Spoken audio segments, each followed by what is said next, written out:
Fans are getting into it here during the timeouts as we see Micah Reyes. That is a perfect, quick setup for her. And she puts it away. The former captain, Cara Acevedo, also in attendance for the Lady Eagles at the arena. Steph Mercado, as we mentioned earlier, all supporting their schools. 16-13. The defending champions, undefeated, want to keep it that way. But this game one. Well, this game, as again Lazaro is targeted. Yes. And this is why she's targeted because of receives like that. You know why? Because they want to kill that offense of Ateneo right away from the serve. So something that is quite working now for the Lady Spikers. Oh, that catches the line. Actually, the corner. It's a beautiful sort of off-speed hit coming from Phil Cainlet to the corner. It was a looper, pero bumaksak in the end. So Ateneo gets that point. Tubong Batangas na si Nakachi serving, 14 serving 17. Ateneo has been playing from the back foot here. At kita mo, Coach Ramil, sinabihan si Ara, hingi ka lang ng hingi ng bola. Bigyan naman siya ng binigyan ni Esperanza, and she continues to deliver. Down the line this time for Aragana, who is now to serve. One of the better servers in the league, in spite of being a rookie. Sabi nga natin, consistency lang. At yan. Si Ian kasi. Wala akong kinalaman dyan ngayon. Usually ako eh. Sisihin natin si Ian. Wala naman siya. Ian Laurel Jinx. Oo. Actually, she is the best server of the league. Yep. A 3-point. Tumabaw is there. Valdez unable to get to it in time. You know, Ateneo thinks that they're so close in solving the LaSalle puzzle. LaSalle thinks you have nothing new to offer for us. Ganun yung usapan dito. It's really becoming a mind game. Parang ganun, ano? Kumabaw. Cainlet. Again, checked at the net by Esperanza, the setter. Again, Esperanza takes that block. Eh, yung mga vlogger sa harap, hindi pwedeng tatayo na lang kayo basta-basta doon. Turo nyo kung sino yung spiker. Hindi po pwedeng tatayo kayo, manghuhula kayo kung sino papalo. Dapat alam nyo, sino ba ang papalo dito? Ito. So alam mo, tao ko to, tao mo yan, tao mo to. Hindi po pwedeng tatayo kayo, tapos biglang isinit ng malayo, taka naghahabol kayo. Vlogger tayo eh. Diba? Sila malalaki, nagpapataan ng bola rito sa ibabaw. Nagpapataan sa ibabaw rito.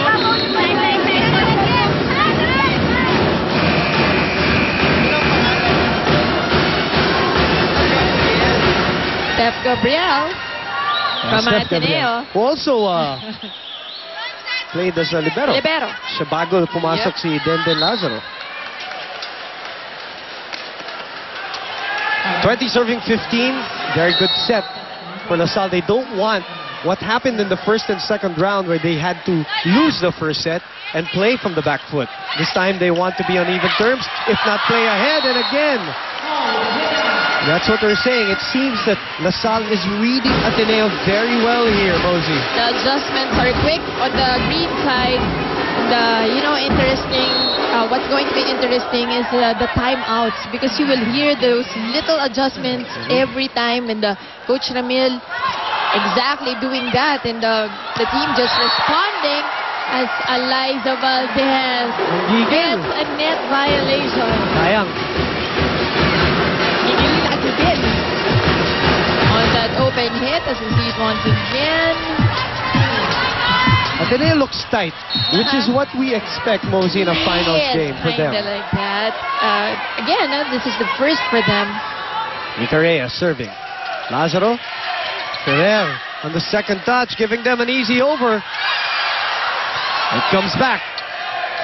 Valdez is there. Oh, and this time with only one blocker, she gets that off the block point.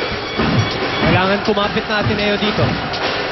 If they want any chance to even send a message to LaSalle that they're here to challenge them in the finals.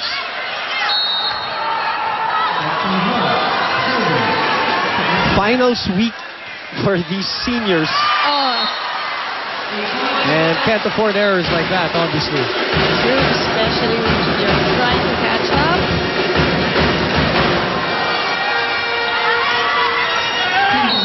Cha Cruz, special education student, looking forward to teaching after resting, after being a bum, as she said. Another point. This time it is Gumabao. Maraño, rather. Look at this running hit by Maraño, and she knew where she wanted that ball. Faced that angle, got the line.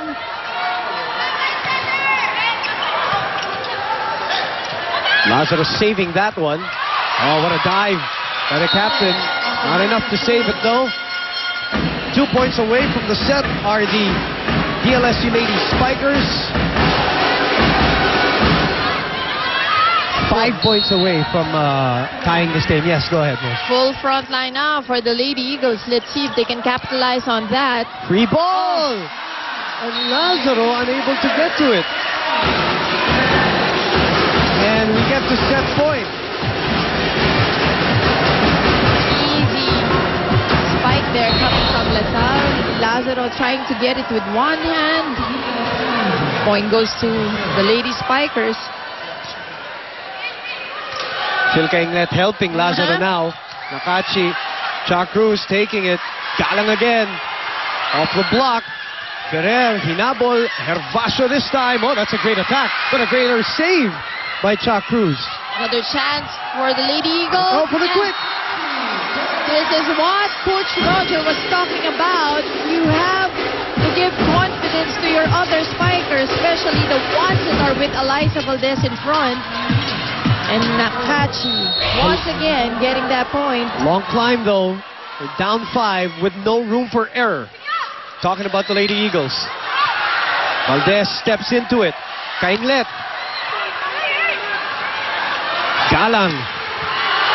Valdez was there. Underhand set to Phil. Oh, and Phil, off the block hit, gets another point.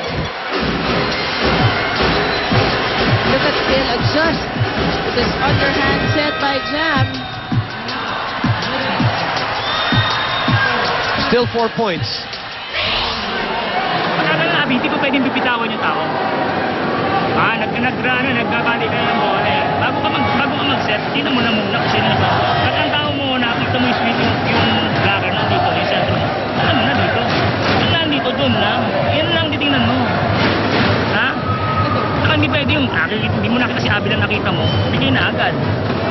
Tingnan mo siya kung saan gagalaw. At saan na magpwesto yung tao niya. Let's go!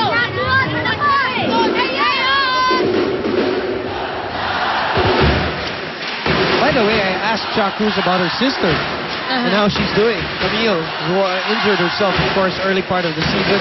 She's already getting into some light jogging.